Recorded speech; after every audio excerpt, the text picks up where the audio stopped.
Hey class, welcome back to our lesson on tangent lines. This is the second video. If you haven't watched the first one, you probably want to do that. And we're going to continue on our work with tangents. So a quick review of what we talked about last time. We know that if a line is tangent to a circle, it's intersecting only at one point, and that line is perpendicular to the radius. So this much we know. So now what we're going to do is a few really challenging algebra applications to this concept. So we want to talk about how can we make this nice and difficult. So that's what we're going to be doing. Here's the question.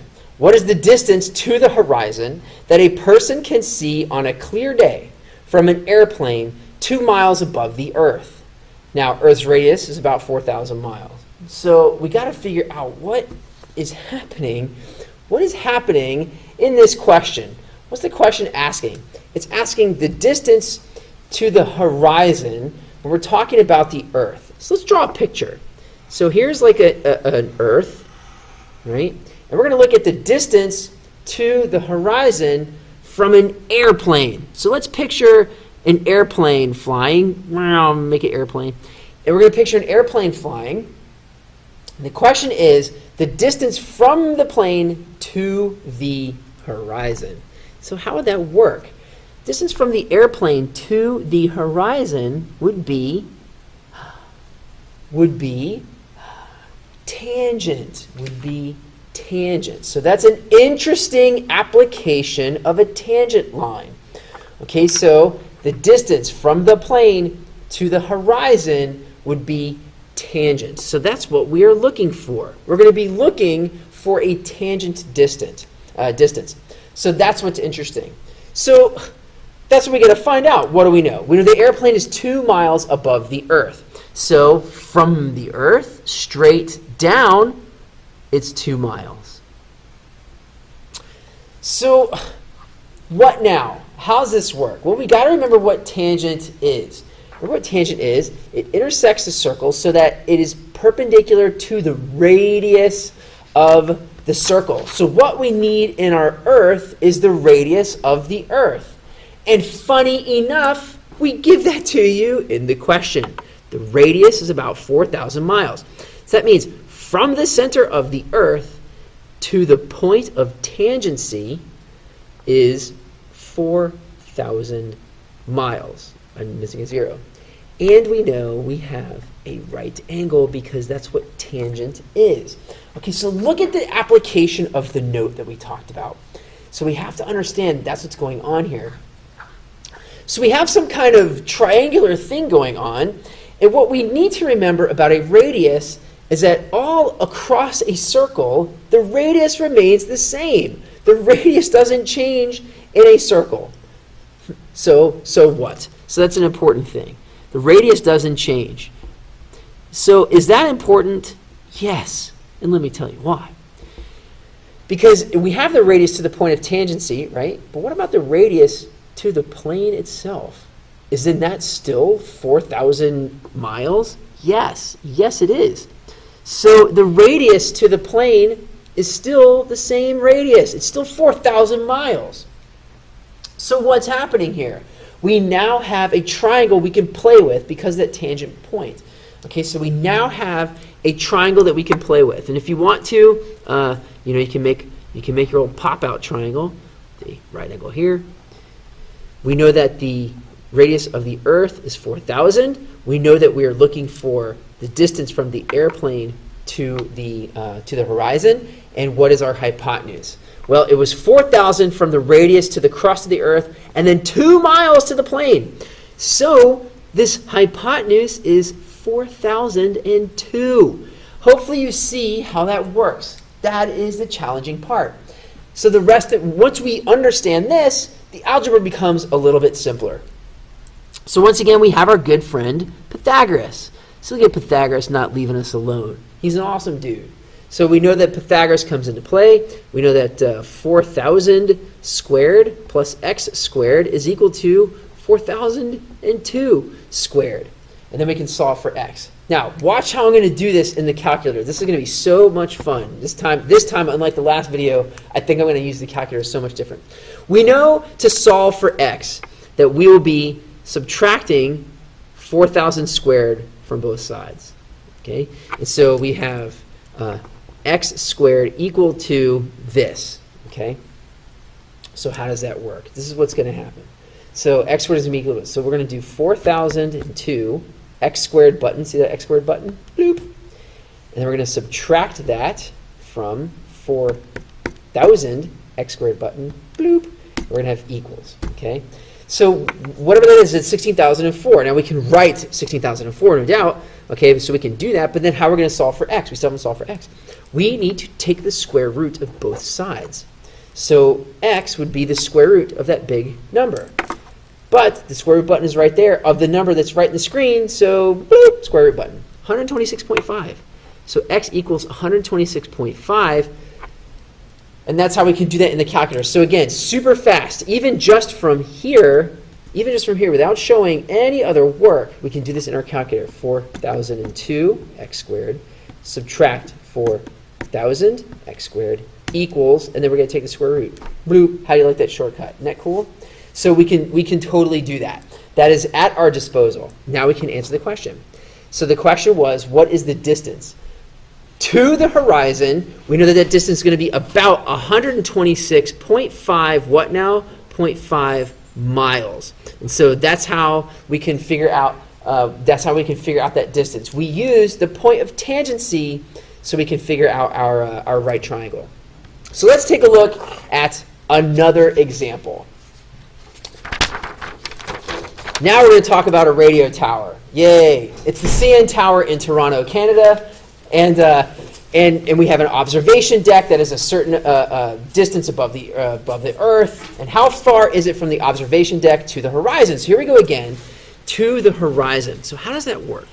Again, we're talking about Earth. So if we draw our picture of Earth, and we draw a picture even of our tower, okay, so here's our tower, and we know the tower is 447 meters above the Earth. The question is, how far is it from the observation deck to the horizon? So once again, we're going from the tower to the horizon, which means it's a point of tangency.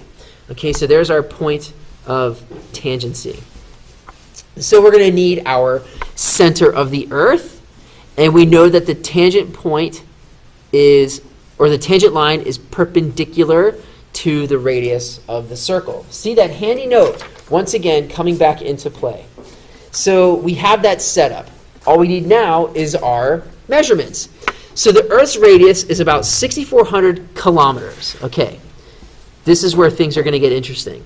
Now remember from the previous example, the radius remains the same. So even to the point where the tower is, it's still 6,400 kilometers. All right. So what does this mean? This means that the point of, or the distance that we're looking for, okay, is going to be a leg. The other radius that we have is going to be a leg. But what do we do with this hypotenuse? We can do one of two things. We can convert smaller and make everything meters, or we can convert bigger and make everything kilometers.